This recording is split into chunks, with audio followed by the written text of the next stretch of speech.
मंजूर कर लिया। बिल दोबारा मंजूरी के लिए सेनेट को भिजवा दिया गया। वफाकी आईनी अदालत के क़याम, जुडिशल कमीशन और सुप्रीम जुडिशल काउंसिल की तश्कील नौ।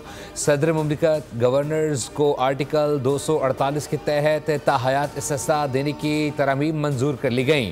सुप्रीम कोर्ट के मौजूदा चीफ जस्टिस रिटायरमेंट तक चीफ जस्टिस ऑफ पाकिस्तान कहलाएंगे, जिसके बाद आईनी अदालत और सुप्रीम कोर्ट के चीफ जस्टिस में से सीनियर जज चीफ जस्टिस ऑफ पाकिस्तान कहलाएगा। Field marshal, marshal of air और admiral of the naval fleet के रैंक्स को आईनी तहफ़्फ़ुज़ दिया गया।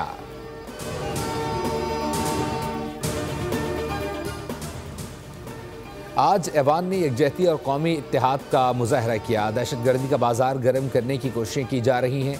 वज़ीर-ए-आज़म शहबाज शरीफ का कौमी असम्बली से खिताब, कहा कि वाना कॉलेज पर हमला करके दहशतगर्दों ने घटिया हरकत की। इस्लामाबाद कचहरी पर भी खुदकुश हमला किया गया। हम दहशतगर्दी का भरपूर मुकाबला करेंगे।